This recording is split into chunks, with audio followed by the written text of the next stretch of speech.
My name is Alfred Hitchcock, and I would like to tell you about my forthcoming lecture. It is about the birds and their age-long relationship with man. It will be seen in theaters like this across the country. In my lecture, I hope to make you all aware of our good friends, the birds. Theirs is a noble history, and through it all, man has played a conspicuous part.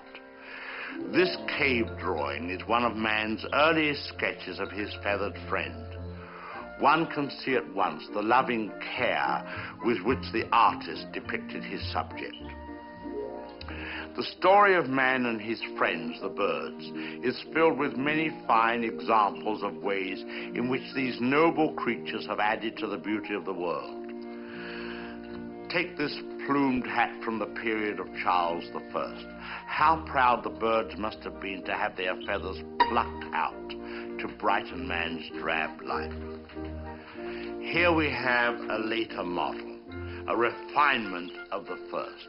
Here man, or rather woman, thought enough of the birds to have an entire one as a decoration. It's quite dead, of course. Naturally, the egg plays a very prominent part in my lecture. Not a word about which came first, however. I don't believe in dealing with controversial matters. Thousands of years ago, man was satisfied merely to steal an egg from a nest and use it for food. Now he has perfected this process by imprisoning each hen in a separate cage and by scientifically manipulating the lights so that she doesn't fall into the rut of the old 24-hour day. Thus, he can induce the bird to reach fantastic heights of egg production. Originally, there were many varieties of birds on Earth. Some have become extinct. The great auk, the passenger pigeon, and the famous dodo bird have all disappeared. Actually, they didn't exactly disappear. They were simply killed off. But of course, this is nature's way. Man merely hurries the process along whenever he can be of help.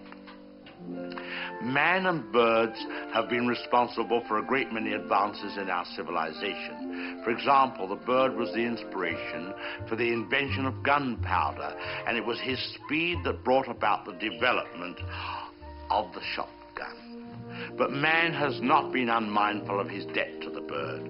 We have honored our feathered friends in many ways. We cage birds and show them off proudly in most of our zoos.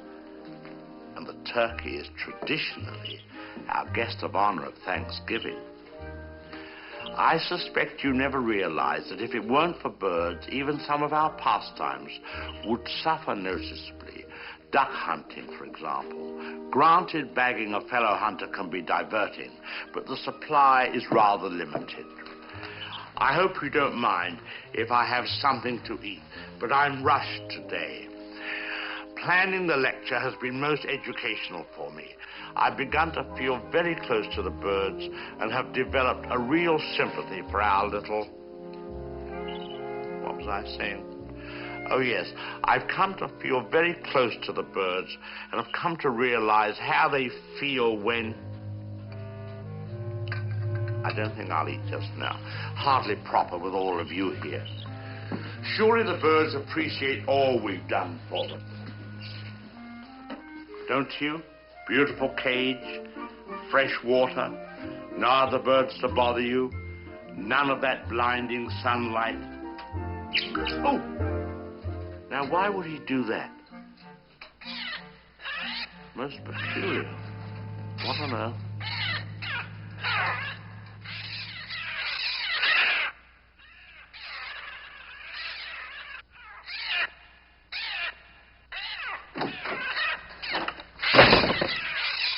They're coming! They're coming!